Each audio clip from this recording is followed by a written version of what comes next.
The desert of the American Southwest seemed endless. Aasifsand Rarsh. Raven Ridge Air Force Base stood like a metallic scar on the horizon, silent and guarded. Helicopters cut through the air, in the distance, like mechanical insects on constant patrol. The wind blew fine dust against the fences, as if it wanted to enter without permission. Inside, everything functioned according to rules, passwords, chain of command, and pride.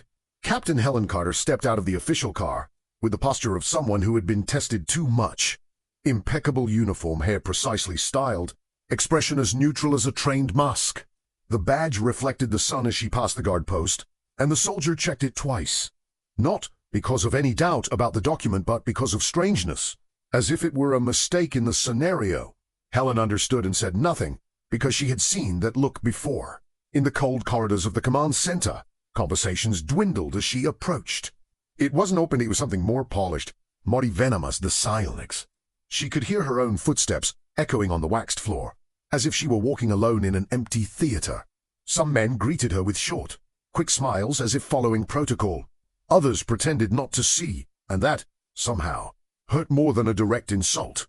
Helen was neither a novice, nor fragile, nor a symbol placed there to please public reports. She was the mind behind complex exercises, anticipated failures, and simulations that prevented tragedies. In other circles, his name was synonymous with efficiency, with impeccable logic under pressure. In Raven Ridge, however, she was the captain, a term that needed no further explanation. This text was always the same. You don't belong at the club, and we know it. In the briefing room, digital maps displayed simulated infiltration and blackout scenarios. Senior officers stood arguing, coffee mugs in hand, voices as firm as hammers. Helen sat down, opened her briefcase, and organized reports with the calm of someone who anticipates storms. She looked up and saw the three men who were in charge of Raven Ridge that week. Colonel Mason, Lieutenant Colonel Brigadier Major Doherty. Mason was the type of leader who believed that firmness was enough to control any chaos. Briggs was calculating, but only within the context of what confirmed his long-held convictions. Harlan smiled, too much for someone who enjoyed seeing others uncomfortable so much. They looked at Helen as if they were evaluating an outlier, something that didn't fit. And yet, for the time being, she was there, because her role was required on paper. The upcoming exercise was the biggest of the year, with external observers and political pressure. An integrated security test, communications, power, automatic locks, simulated infiltration. If it worked, Raven Ridge would be upgraded and receive direct funding for new systems. If it failed, heads would roll, and nobody wanted to be their name on a report sent to Washington. Helen knew this, and that's why she had spent weeks reviewing every possible loophole. The night before the exercise, she walked to the server room with a young technician. The boy spoke quickly and nervously, as if he wanted to prove that he was useful in her presence. Helen listened and observed the indicators: heat, redundancy, routing, the blind spots. There was a pattern there, small, almost invisible, but as familiar as an old scar. She wrote it down silently, feeling her stomach clench with a premonition she wasn't allowed to have. Upon returning to her lodging, she stopped by the window and saw the main gate in the distance. Bright lights, constant surveillance. A line that cruelly separated inside and outside. Helen remembered other bases, other rooms, other tables where she also had to swallow the same kind of look. It wasn't just about being a woman, it was about being the person who sees flaws where others only see power.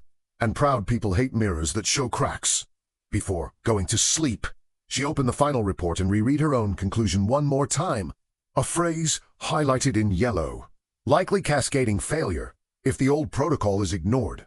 She knew she would be ridiculed for insisting on systems considered outdated. But she also knew that disasters almost always stemmed from the arrogance of believing that the past cannot be changed. And that night, in the silence of the desert, Helen felt that something was about to prove it. The day began before sunrise, with short sirens and firm voices in the base's corridors. Raven Ridge awoke like a military organization, fast, obedient, perfectly choreographed.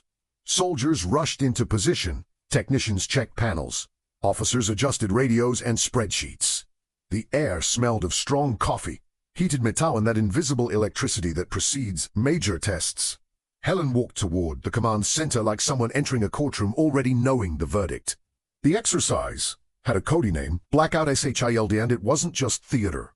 Cameras would record every step, every order, every delay, every mistake that could become an internal headline.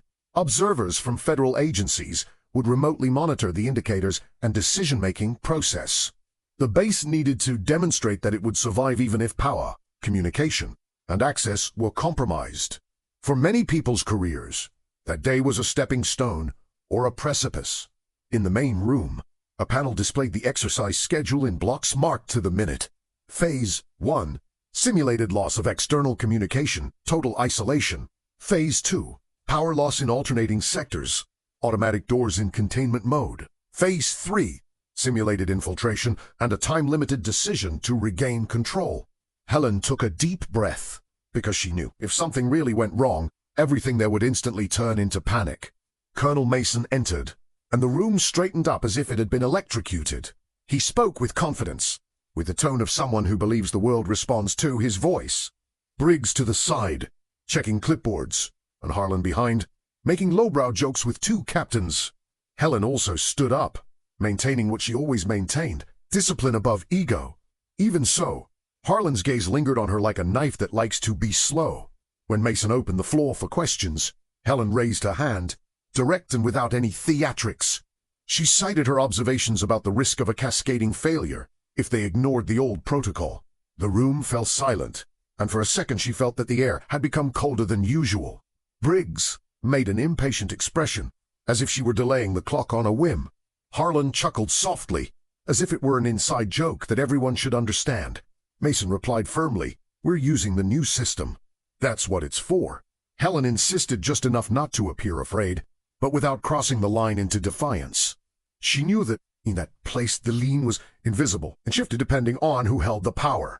Briggs intervened, ending the matter with a gesture, like someone closing a door without locking it.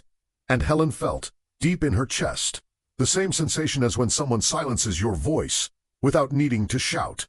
In the following minutes, she noticed strange movements, parallel conversations, exchanged glances. The three officers gathered near the restricted access panel, speaking quietly and tensely. She observed without approaching, because she knew that the exclusion came before the coup. When Mason turned to face her, his posture was that of someone who had already made a decision, and the entire base seemed to hold its breath along with her.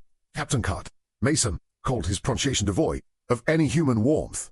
Helen walked towards them, feeling dozens of eyes on her back like physical weight. Briggs didn't look her in the eyes, only at her name tag, as if he wanted to remind her who held the higher rank. Harlan smiled, and this time he didn't even try to hide his pleasure.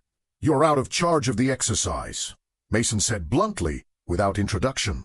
Helen felt the impact like a clean punch, but her face didn't move. She asked why, and the answer came in the cruelest way, with technical words. "Risk of instability in the chain of command," Briggs stated as if he were reading from a manual. "And we need total cohesion today," Mason added, as if she were the problem of cohesion. What they meant was simple. "You make us uncomfortable, so you leave." And then came the final order, delivered by Harlan with feigned gentleness. "You're going to stay out of the base, not in the dormitories, not in the administrative sector, outside the gate, officially for security reasons." Helen looked at the three of them and understood that there was no debate, no appeal, no justice. She nodded, because begging would only feed that kind of power. And as she walked out, the base behind her began to prepare for the mistake that was to come next. The briefing room felt too big when the sentence fell into the air, dry and irreversible. Helen kept her chin up, as if the humiliation were just another piece of information in the report. Inside, however, something shattered with the precision of glass, silent, inevitable. She looked at Mason, then at Briggs, trying to find any trace of doubt. Harlan simply returned a short smile, like someone who wins a game without getting their hands dirty. "With all due respect, sir, what is the technical basis for that?" she asked firmly. The question lacked emotion, relying solely on method, and yet it was treated as an affront. Briggs answered without looking up, as if she were an inconvenient interruption, an inadequate leadership profile for a critical phase. He said, in a bureaucratic tone. Helen listened and understood. They were disguising prejudice as official language. Mason stepped forward, occupying space, as if reaffirming territory. Today is not about individual preferences, Captain. It's about discipline and control. Control. The word was chosen carefully, as if it were a risk to be contained. Helen nodded slowly, feeling dozens of eyes devour every millimeter of her silence. She knew that any reaction would be used as evidence against her in that court of egos. As she turned to leave, she heard a muffled laugh behind her. Harlan, again. It wasn't loud enough to warrant a reprimand, but it was clear enough to hurt. She didn't stop. She didn't stare. She didn't offer the spectacle they expected. The extreme humiliation there wasn't the shouting. It was the cold, public, unquestionable order. It meant being reduced to a problem in the eyes of people who depended on her without admitting it. Outside the command center, two sergeants waited, looking overly rigid. One of them avoided her gaze. The other stared as if he were carrying out a sentence. Captain Carter, orders from command, escort us to the main gate. Helen didn't ask why again. She already had the answer in every silent hallway. She simply walked, and the sound of her boots became a metronome of indignity. Along the way, she crossed paths with younger soldiers who secretly admired her. Some tried to hide their surprise. Others simply froze, not knowing what to do. Helen saw the confusion on their faces, as if reality had shattered logic.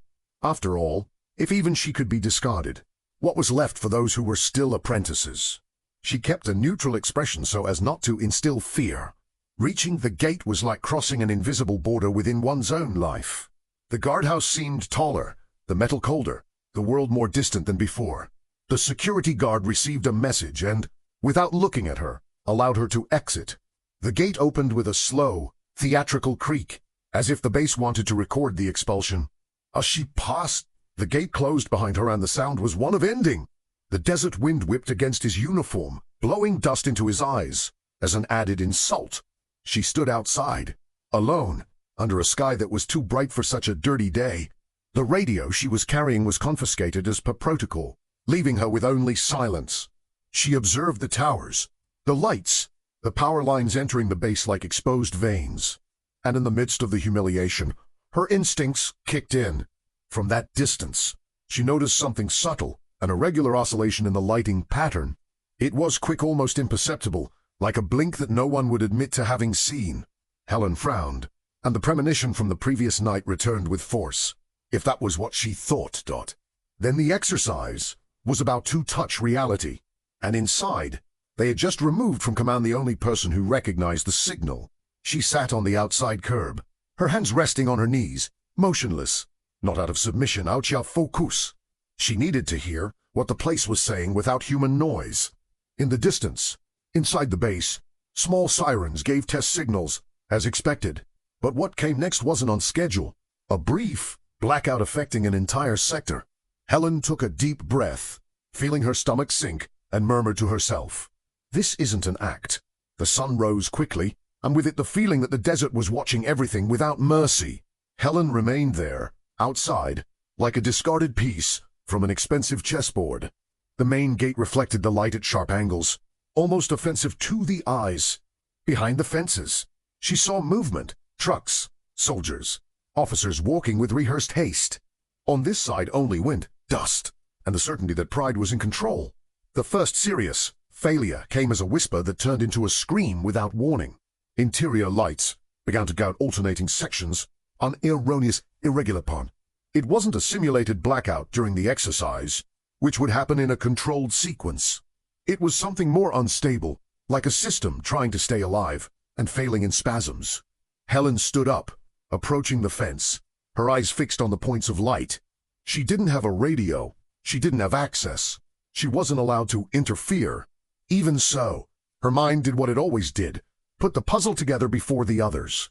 Electrical oscillation in cascade, compromised redundancy, automatic door locking. If the old protocol were ignored, the base would enter full containment mode. And in containment mode, security becomes a trap.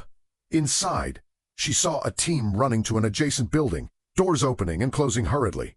A second later, the entire building lost power and it didn't come back on. Then, of outer posts flickered and whined like dominoes. Helen felt a chill run up her spine, despite the dry desert heat. This had happened before, in another place, under other names, and it almost killed people. The memory came back complete, cruel. A smaller base. Years ago, a similar exercise. A short circuit in the new system, overconfidence, and the old protocol forgotten in a folder. When the doors jammed, people were trapped in poorly ventilated maintenance areas. Helen had managed to prevent the worst because someone at least let her speak back then. At Raven Ridge, they had done the opposite. They silenced her and locked her out. Suddenly, a sound pierced the air. It wasn't a training siren, it was a real malfunction alarm. A continuous tone, more serious, more urgent, the kind that doesn't exist for dramatization. Helen saw soldiers stop, looking around in disbelief, as if the ground had shifted. Then, internal communications which she could perceive from the movement ascended into chaos. People pointed to their ears, banged on the radio, and gestured with irritation and fear. The desert swallowed some of the sound, but it didn't swallow the panic. Helen placed her hands on the fence, feeling the metal vibrate with residual energy. She wanted to scream, demand, break down the gate if necessary, but she knew the truth. The hierarchy, they would only call her back when there was no other way out. And this delay would cost minutes that could turn into lifetimes. She began walking along the perimeter, searching for any external access point. There were maintenance boxes outside, panels for power support and redundancy. If she could access the correct line, she could at least confirm the source of the fault. But each box had a lock and inspection seal, and breaking that would have meant a military crime.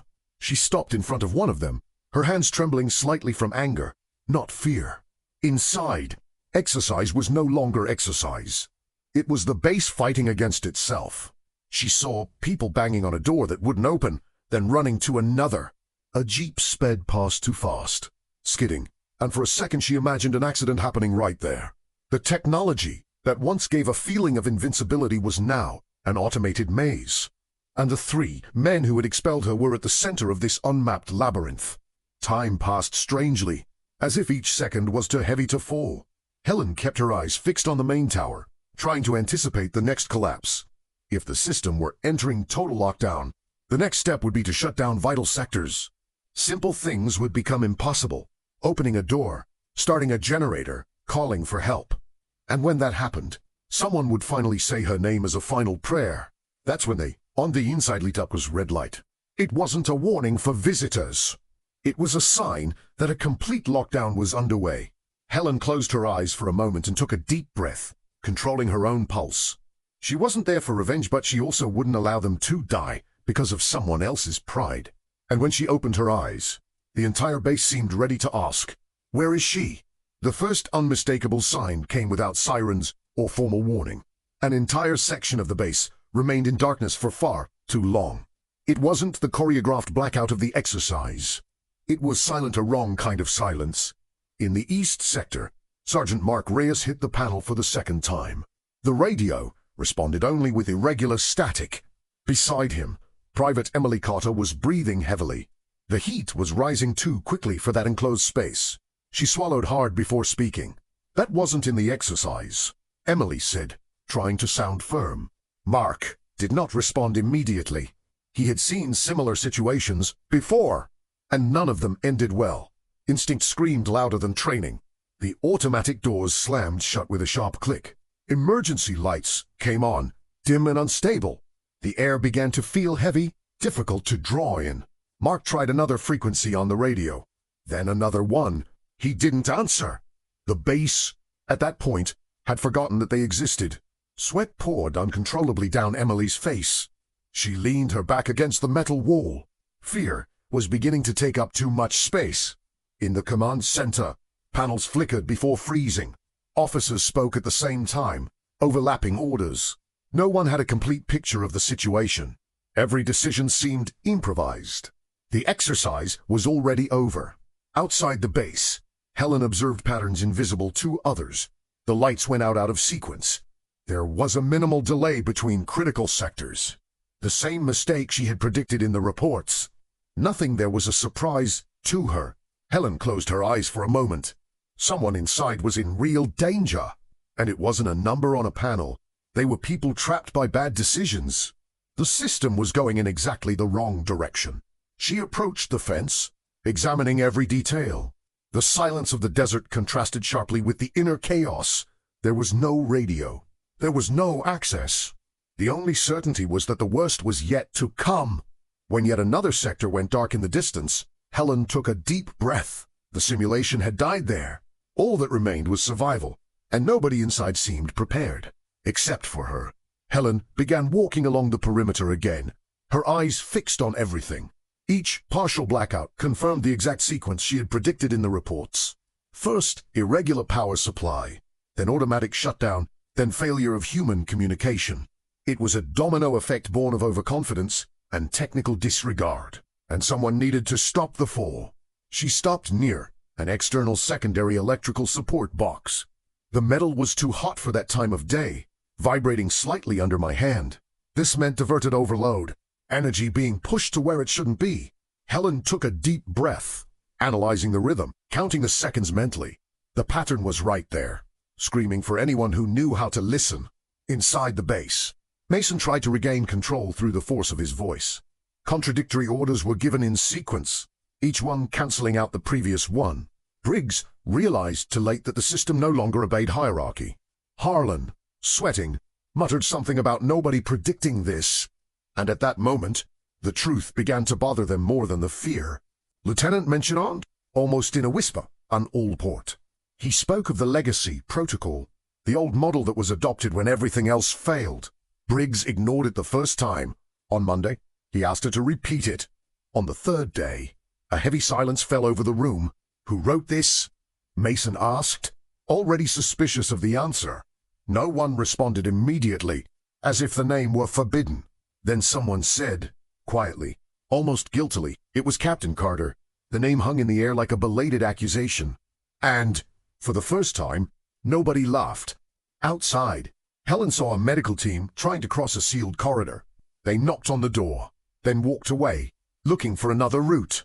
She knew the other route would also get stuck in minutes. Her mental clock was ticking away at an invisible countdown. The cascading failure showed no mercy to improvisation. She sat down on the ground again, her back against the fence, closing her eyes. He won't already. Steppy body steppy. He knew exactly what needed to be switched off before it could be switched back on. He knew which systems needed to fail together for the old one to take over. And he knew that no one inside would accept that without utter despair. When the alarm changed tone for the third time, she opened her eyes. That sound represented a direct human risk, not just a technical failure. Helen stood up immediately, her body reacting before her mind. The base was crossing the line that separates error from tragedy. And, whether they liked it or not, she was the only one who could see the whole map. Inside, Mason ran a hand over his face. Overcome by reality, he looked at the panel, then Archie Briggs, then Archie Harlan. There was no more room for pride, only for survival. The question that no one wanted to ask began to take shape. And when it was finally said, it sounded like a confession. Where is Captain Carter? The command center is no longer a place for strategy. It became a space of pure reaction. Orders were given before they were fully understood. Teams moved around without a clear destination. The control was only apparent. A team attempted to manually force open a sealed door. The mechanism held firm without budging an inch. A soldier injured his shoulder in the attempt. The request for support never reached its destination. Communication had become noise. Briggs analyzed data that was changing too rapidly. He was trying to find logic where there was only accumulated effect. Mason repeated commands, believing that persistence would solve the problem. Nothing worked. The system was not responding to the authority. Harlan leaned against the wall, motionless. His usual smile had disappeared. For the first time, nobody was seeking his opinion. He had nothing to offer. And he knew that. When the cascading failure report appeared on the screen for a few seconds, no one celebrated the belated explanation. That was not a solution. It was confirmation. The system did exactly what it was programmed to do. A soldier came running in and spoke from the eastern sector. People arrested. Ventilation compromised. Short time. Real danger. Mason stared silently at the main panel. Then two Briggs who had no answer. Then moved to the empty space in the room. The place where someone should be, but it wasn't. The realization came like a slow punch. The exclusion had taken time. And now time was costing lives. Pride offered no way out. He never offered. Mason took a deep breath. Defeated. The rigid posture gave way. The question came out weakly. No control. No patent. Where is Captain Carter? The question echoed through the room like a belated shock. No one responded immediately, as if stating the name would be an additional mistake. The silence that followed was not one of respect, but of collective guilt. Everyone knew exactly where she was, and they knew why she wasn't there. Briggs was the first to break the silence. She was kept out of the perimeter, he said, choosing his words as carefully as one walks on glass. Mason closed his eyes for a moment, absorbing the weight of his own decision. Harlan looked away, unable to hold the moment. The entire hierarchy seemed smaller in the face of reality. Bring her back, Mason said, without his usual firmness. The phrase didn't sound like an order, it sounded like a request filled with urgency and shame. But someone had to state the obvious. Communications are compromised, sir. Outside, Helen felt her cell phone vibrate in her pocket. It was a secondary channel, rarely used, almost forgotten. She looked at the screen for a few seconds before answering. I knew exactly who was on the other side, and he knew that touch changed everything. Captain Carter, the voice said, without undue formality. There was neither arrogance nor condescension, just raw tension, almost too human. We need you. Helen closed her eyes for a second. She didn't answer immediately. The silence on the other side grew, heavy, revealing. It wasn't revenge she felt. It was something more complex, responsibility mixed with an open wound. She took a deep breath before speaking. I warned you, he said simply without making any accusation. The phrase wasn't an attack. It was a statement of fact. Nobody argued. That, in itself, was a complete reversal of power. They were ready to listen. Tell us what we need to do, Mason finally asked. Not as a superior, not as commander, but like someone who knows they've failed. And it depends on her to ensure that no one dies. Helen looked towards the base beyond the fence. He saw lights out, chaotic movement, people trapped inside bad decisions. She knew that up in that system, nothing would be the same. But I also knew that inaction was not an option. Redemption began there not for them, but for her. Helen walked through the gate accompanied by two soldiers in absolute silence. The metal opened up to her as if recognizing, too late, who truly belonged there. No one looked her in the eye on the way to the command center. Not out of contempt, but out of shame. The reversal was already underway, even before her first order. The corridors were partially dark, illuminated only by emergency lights. The air felt heavier, as if the base was having difficulty breathing. She heard distant knocks on sealed doors, and muffled voices asking for instructions. Each sound confirmed what she already knew. Time had been wasted, and now he was charging interest. Upon entering the command center, the conversation ceased instantly. Everyone turned to her, not as a superior, but as a response. Mason stepped forward, his face etched with genuine tension. There was no prepared speech, nor any attempt to salvage his image. We made a mistake, he said bluntly, without embellishment. The word hung in the air, like something forbidden in that environment. Helen observed the panels, the codes, the intermittent alerts. He didn't respond immediately because he needed to understand the full extent of the damage. She walked over to the main console and placed her hands on the table. The simple gesture caused the room to fall silent. Who turned off the legacy protocol? She asked. Briggs swallowed hard before answering. I authorized the blocking. I thought the new system was sufficient. There was no accusation in her expression, only confirmation. So we need to undo this now, or someone won't get out of here. Single quotes. Harlan tried to say something, but his own voice cracked mid-sentence. Helen cast a short, definite glance. Not now, she said, and was obeyed without argument. That had never happened before, and everyone noticed. She began giving quick, clear instructions without raising her voice. Each sentence was precise, leaving no room for interpretation. Sectors that no one considered a priority have become vital. Old orders were discarded without ceremony. The real leadership was back. No rank, just competence. A complete report has arrived for the first time in hours. Helen read it in seconds, nodded. We have 15 minutes before total lockdown, he announced. The number came down as a verdict. But, for the first time, there was a plan. Mason watched in silence, absorbing each decision. He didn't try to regain control. He didn't interrupt. He didn't correct. He had asked for help, and now he saw the cost of not having listened sooner. The humiliation that Helen had suffered returned there, inverted, silent, and she didn't need to point that out to anyone. When she finished the first cycle of commands, she took a deep breath. It wasn't a victory yet. It was just a chance. She looked around and saw something new in the faces. Neither theatrical admiration nor fear. Respect built under extreme pressure. The digital clock mercilessly marked the countdown. Every second lost now had physical weight. Helen remained focused, but something inside her demanded an answer. Not technical, human. She had chosen to return, but she still needed to decide how far she would go. A medical team reported that the East Sector had lost ventilation. 2 soldiers were in direct danger. Helen closed her eyes for half a second, calculating mentally. Saving that sector meant temporarily sacrificing another. It was a choice that no one there wanted to make. Turn, Mother North murdered. Briggs, he's Fasipali.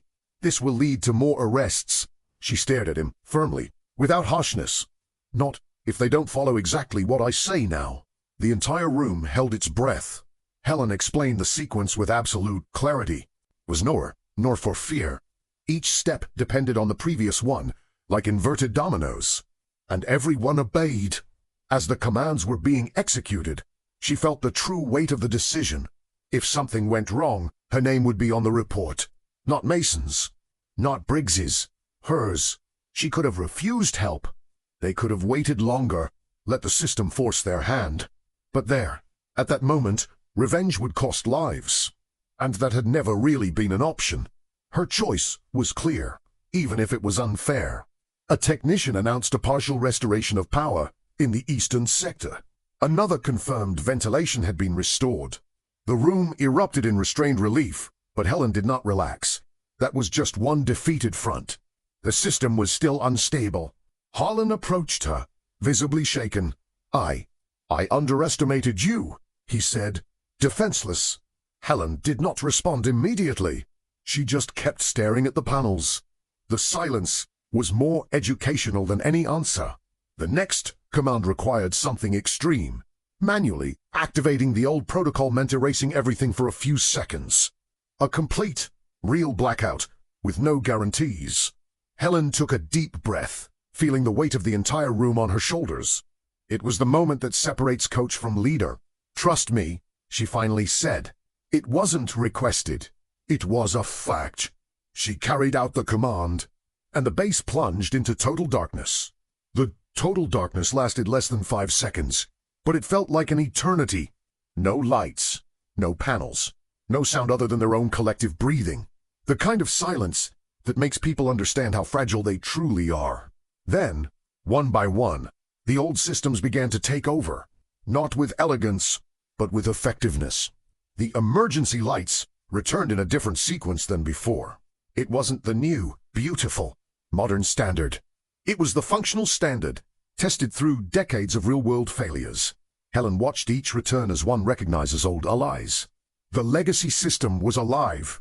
Internal communication restored, announced an incredulous voice. Ventilation stabilizing, doors unlocking manually. The phrases emerged as small victories in a silent war, and each one of them confirmed that Helen had been right from the start.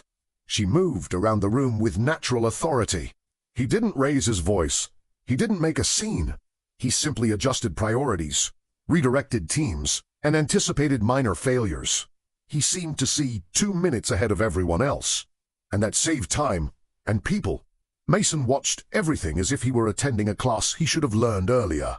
Each of her commands dismantled the logic he had arrogantly defended. There was no resentment on Helen's face. Absolute focus only. The type of leadership that doesn't need to be recognized in order to work. A team finally managed to access the area where 2 soldiers were being held captive, both dehydrated, but alive. When the report arrived, Helen exhaled slowly, almost imperceptibly. He didn't celebrate. Not yet. "We are out of total containment," announced a coach, his voice trembling. The phrase rippled through the room like clean electricity. Some settled on eyes. Harlan braced his hands on the table, as if his legs had given way. The chaos was beginning to recede. Helen remained standing. She knew the system still needed proper closure. Unresolved problems always come back. She orchestrated the final sequence with surgical precision. Nothing was improvised. When the last red alert disappeared, the base breathed a sigh of relief. In truth, it wasn't a military victory. It was about survival. And everyone there knew exactly who they owed it to, even if they weren't saying it out loud yet. Helen took a step back and rested her hands on the table. The body finally felt the weight of what it had carried. But before exhaustion could overcome her, she straightened her posture. There was still something pending, and he wasn't a technician. The preliminary report began circulating within the base. Cold numbers, recorded times, documented decisions. Nothing there could be disguised, not omitted either, not even reinterpreted. Harlan tried to intervene during the final review. He spoke of excessive risk. He spoke of dangerous precedents. No one answered. The silence was absolute. Helen continued adjusting the final protocols. He didn't look up. It wasn't necessary. His authority no longer existed there. It had evaporated under actual pressure. Mason watched in silence. I knew exactly what that silence meant. It wasn't disrespectful. It was closing time. The system had chosen who would function. 2 days later, Harlan was removed from command, without public announcement, without ceremony, without detailed justification. The transfer was recorded as administrative. The club has not commented on the matter. There was no speculation. There was no defense. His behavior had been observed by everyone and remembered. That same week, Briggs requested a transfer, not as punishment, but through recognition of one's own limitations. The decision was accepted without resistance. The system was adjusting. Mason formally assumed responsibility for what happened, without shifting blame, without glossing over flaws. The complete report was sent to Washington, and he didn't come back with any objection. Helen received something she had never asked for. Autonomy, unrestricted access to protocols, freedom to restructure, trust built under pressure. The old system was still in place, not as a relic, but as a basis. Ugly, functional, reliable. Exactly as she always said. The relief was short-lived. Like everything that grows on unstable ground, a new alert appeared on the secondary panel, too discreet for anyone who didn't know where to look. Helen saw it at the same instant the coach turned pale. It was not a common mistake. It was the kind of mistake that only appears after everyone relaxes. The underground hydraulic system did not respond to the restart. The technician reported. The underground section housed main cables and to maintenance teams. If that failed, part of the base would lose power, again, permanently. Helen felt the weight return to her shoulders with renewed force. The old system had limits, and they were reaching them. Mason instinctively took a step forward. We can isolate the sector, he suggested, still clinging to old reflexes. Helen shook her head firmly. If we isolate ourselves, we lose half the base in minutes. The room returned to the same silence as before, dense, menacing. The underground team attempted to make contact. The signal was weak and distorted, but understandable. They were trapped between valves that weren't responding. The temperature was rising too quickly. It was the kind of scenario that doesn't forgive delays. Helen closed her eyes for a moment. Not to think about, to accept. The only solution required someone on site, manually activating the old system, and that meant entering the most unstable sector of the base. It meant immediate physical danger. I'm going, she said, already moving. Briggs tried to protest, and Mason opened his mouth at the same time. Helen didn't stop. You need someone who knows the system and doesn't hesitate, and no one there could dispute that. The underground corridors were narrow, hot, and lit by faulty emergency lighting. The air seemed to vibrate with effort, as if the base were holding its own breath. Helen moved forward with firm steps, even though she felt the heat seeping into her uniform. Every meter covered was a physical reminder of the risk. It was there that wrong decisions finally took their toll on the body. When he got to the main valve, the panel was dead. No indication of only old, heavy metal, requiring strength and precision. Helen positioned her hands and pulled. The pain came on immediately, sharp in my shoulder and arms. She screamed, not from fear, but from extreme exertion. The valve resisted as if it wanted to prove a cruel point. For a second it all seemed pointless. That was the darkest moment. Then she pulled again. With everything he had, the metal gave way with a violent crack. The system responded with a low, almost animalistic growl, and the flow returned. The temperature began to drop slowly. The sound of the stabilizing systems echoed through the tunnels like a collective sigh. Helen pressed her forehead against the cold wall, breathing heavily. The body was trembling, but the system was alive. She had succeeded. In the command center, the panels adjusted one last time. Green, stable, no hidden alerts. The base was finally out of danger. Mason observed the data without speaking. There was no euphoria, only absolute respect. Briggs sat down slowly, like someone who had just survived something too big. Harlan closed his eyes for a long second. Everyone knew that finish line only existed because of her. Helen returned to the main corridors with slower steps.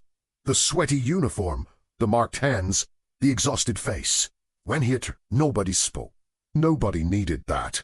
The silence there was one of reverence. Underground sector stabilized, she said, simply. That sentence summed it all up. There was nothing left to save, nothing to prove. Redemption was complete. Mason approached. Informally. You saved this base, he said. Helen held his gaze. I did my job, and that was more powerful than any speech. Hours later, as the sun began to set over the desert, the base looked completely different. Quieter, more humble, less certain of herself, and that's why it's safer. Helen walked to the gate one last time that day, the same place where it had been left outside. Now, no one looked at her with doubt. She no longer needed to go in because she already belonged. The story didn't end there, but something had changed irreversibly. When the system fails, it reveals who is really holding it all up. And, at that base, everyone learned it the hard way, under the leadership of a woman who should never have been ignored. The following morning dawned silently on Raven Ridge. No sirens, no theatrical rush. The base operated cautiously, like someone who survived a major impact. The final report had already been submitted. No heroic adjectives, without narrative embellishment, just facts, decisions, and consequences. It's a recurring name. Helen walked to the main gate before starting her day. The same place where it had been left outside. The same metal, the same guardhouse, the same symbolic line. The soldier on duty recognized her immediately. He straightened his posture. He saluted, not through automated protocol, by choice. Helen returned the gesture with simplicity. He didn't smile. It didn't stop. He didn't look back. He moved on. The base appeared the same from a distance, but it worked differently. Less noise, fewer empty certainties, more real attention. In the hallways, no one looked away. There was no mistrust, not idolatry.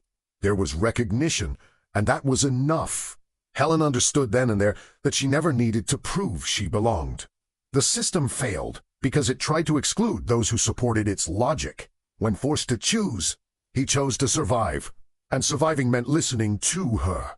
Even late, she walked through the gate and felt the desert wind on her face. The same wind as before.